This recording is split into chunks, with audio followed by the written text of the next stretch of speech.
Hello my dear friends, welcome to my channel Enhance English with Venu. I am here for you, for me and for everyone who wants to learn English. As you know, in our last video we studied what are verbs and the forms of verbs. Last video में हमने ये पढ़ा था कि verbs क्या हैं और उनके forms क्या क्या हैं.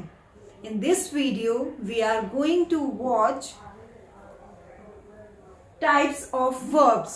वर्ब्स के टाइप्स कौन कौन से हैं, वर्ब्स के प्रकार कौन कौन से हैं. So let's start. First, action verb. Action verbs क्या होते हैं? एक्शन वर्ब्स ऐसे वर्ब्स होते हैं जो किसी एक्शन को शो करते हैं, कोई क्रिया बताते हैं. रेफर टू एक्शन, कोई मूवमेंट बताते हैं, क्रिया बताते हैं. एक्शन कैसा होगा? एक्शन दो तरीके के हो सकते हैं, physical action and mental action. Physical action जिसमें हम हमारे बॉडी के पार्ट्स का यूज करते हैं, जैसे जंपिंग, रनिंग, प्लेइंग, ये सारे फिजिकल एक्शन होंगे. मेंटल एक्शन, थिंकिंग, सोचना, रिमेंबर, याद करना, जिसमें हम हमारे माइंड का यूज करते हैं, ब्रेन का यूज करते हैं, दैट आर मेंटल एक्शन. तो फिजिकल एक्शन और मेंटल एक्शन जितने भी होंगे वो सब कहलाते हैं एक्शन वर्ब्स. नेक्स्ट देखिए, स्टेटिव वर्ब. बिल्कुल ऑपोजिट किसके? एक्शन वर्ब्स के. एक्शन वर्ब्स का जो मीनिंग है उससे बिल्कुल ऑपोजिट, जिसमें कि एक्शन नहीं होता है, उसे हम क्या कहते हैं? Stative verbs. Refer to conditions और स्टेट्स ऑफ बीइंग. किसी स्टेट को, पोजीशन को दर्शाते हैं. ऐसी क्रिया, ऐसी वर्ब जो केवल पोजीशन, स्टेट को शो करती है, किसी कंडीशन को शो करती है, उसे हम कहते हैं stative verbs. Love, want, have, need, ये सब स्टेटिव वर्ब्स के एग्जाम्पल हैं. लव. लव में कोई क्या हमें कुछ एक्शन दिखता है, कुछ मूवमेंट दिखता है? नहीं, लेकिन ये वर्ब है जिसमें कि एक्शन नहीं है, तो लव क्या है? Stative verb. थर्ड वन देखिए, ट्रांजिटिव वर्ब्स. ट्रांजिटिव वर्ब्स और इंट्रांजिटिव वर्ब्स, आगे के ये दो पॉइंट्स हैं, इन्हें हम एक साथ लेते हैं कि ट्रांजिटिव वर्ब और इंट्रांजिटिव वर्ब क्या होते हैं. तो ट्रांजिटिव वर्ब ऐसे वर्ब होते हैं जिनके साथ डायरेक्ट ऑब्जेक्ट आता है. डायरेक्ट ऑब्जेक्ट, ऑब्जेक्ट नाउन भी हो सकता है, प्रोनाउन भी हो सकता है, या फिर नाउन फ्रेज भी हो सकता है. तो अगर हमारी वर्ब के साथ डायरेक्टली ये वर्ड्स आते हैं तो उसे हम कहते हैं transitive verbs. See, accompanied by a direct object. किससे अकम्पनी होता है? डायरेक्ट ऑब्जेक्ट के. डायरेक्ट ऑब्जेक्ट नाउन हो सकता है, प्रोनाउन हो सकता है, या नाउन फ्रेज हो सकता है. सीधा एग्जाम्पल, उससे हमें ज्यादा अच्छे से समझ में आएगा. She ate a delicious pizza. Ate, यहां पर वर्ब क्या है? Ate. Ate a delicious pizza. A delicious pizza noun phrase. हमारा जो ये वर्ब है ये किसके साथ अकम्पनी हुआ है? इसके साथ क्या आया है? Direct object which is noun phrase. तो एट यहां पर क्या है? ट्रांजिटिव वर्ब है. Intransitive verbs. इंट्रांजिटिव वर्ब्स क्या होते हैं? बिल्कुल अपोजिट ट्रांजिटिव वर्ब्स के. ट्रांजिटिव वर्ब्स में क्या था? डायरेक्ट ऑब्जेक्ट आता है. इंट्रांजिटिव वर्ब्स को डायरेक्ट ऑब्जेक्ट की जरूरत नहीं होती है, तो इंट्रांजिटिव वर्ब्स के आगे डायरेक्ट ऑब्जेक्ट नहीं आता है. सीधा example, aeroplanes fly. Fly is verb here. Fly के आगे हमने देखा कि कोई भी डायरेक्ट ऑब्जेक्ट नहीं है, तो फ्लाई कौन सी वर्ब है? Intransitive verb.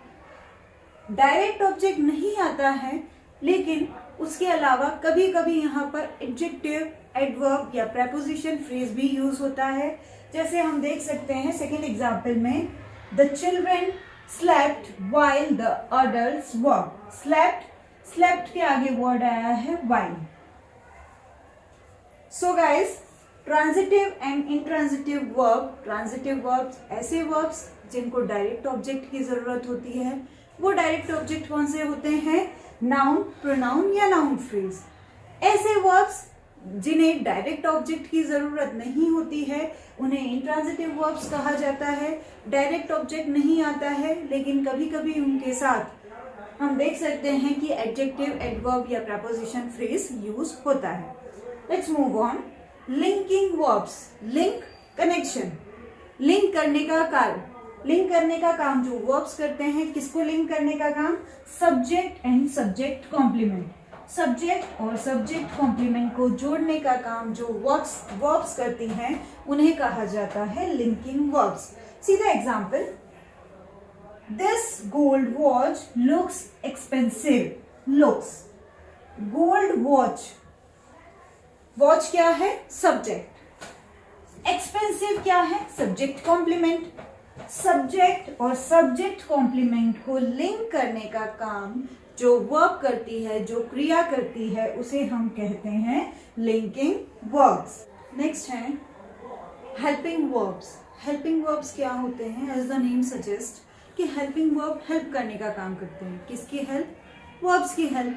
तो वर्ब के साथ उनकी हेल्प के लिए जो वर्ब्स यूज होते हैं उन्हें हेल्पिंग वर्ब्स कहते हैं। कैसे? See, helpful verbs that work with other verbs to change the meaning of a sentence.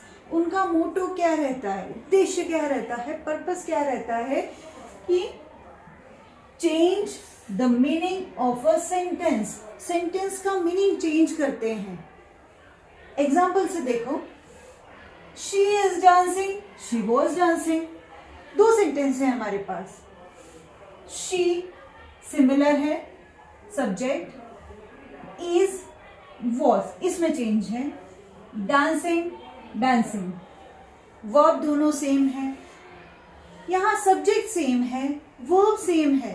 Difference क्या है? डिफरेंस ये है कि यहां जो ये हेल्पिंग वर्ब यूज हुई है, इसके यूज के कारण दोनों ही सेंटेंसेस के मीनिंग बदल जाते हैं, चेंज हो जाते हैं।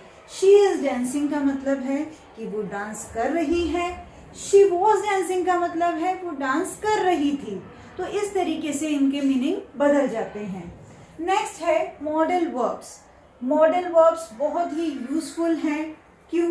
क्योंकि वो ऐसी जगह पर यूज होते हैं जहां कोई स्पेसिफिक मूड हमें शो करना होता है।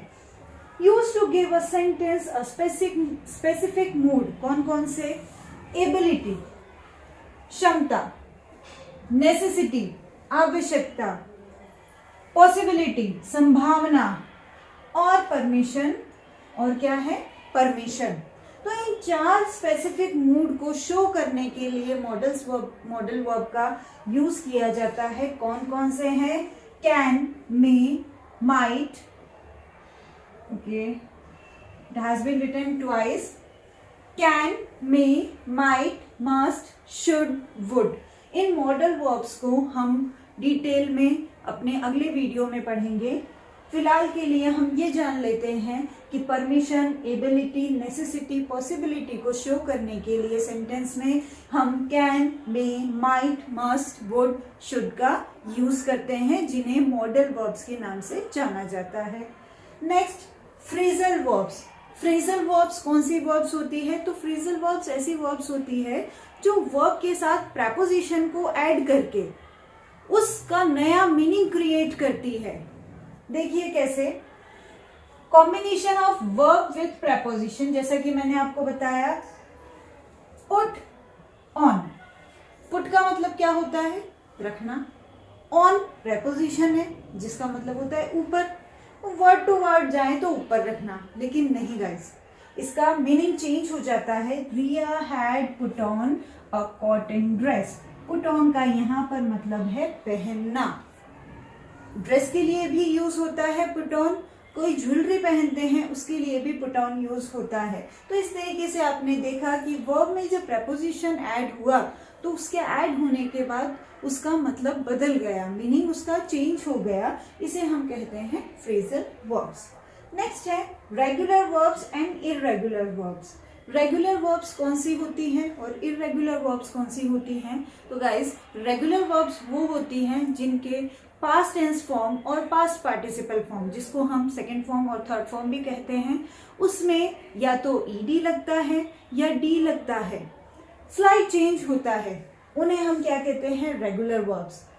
जंप, जंप की सेकेंड फॉर्म, थर्ड फॉर्म, या फिर हम कहेंगे पास्ट टेंस फॉर्म या past participle form, jump, jumped, jumped इस तरीके से होती है। स्लिप की slipped,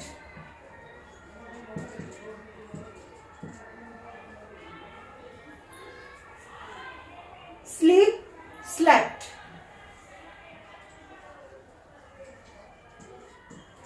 try tried. So friends, इस तरीके से रेगुलर वर्ब में वर्ब के साथ उसकी जो सेकेंड फॉर्म और थर्ड फॉर्म होती है उसमें या तो ईडी लगता है, डी लगता है, या उसमें लास्ट में चेंज होके डी टी बनता है। तो ये स्लाइड चेंज होता है।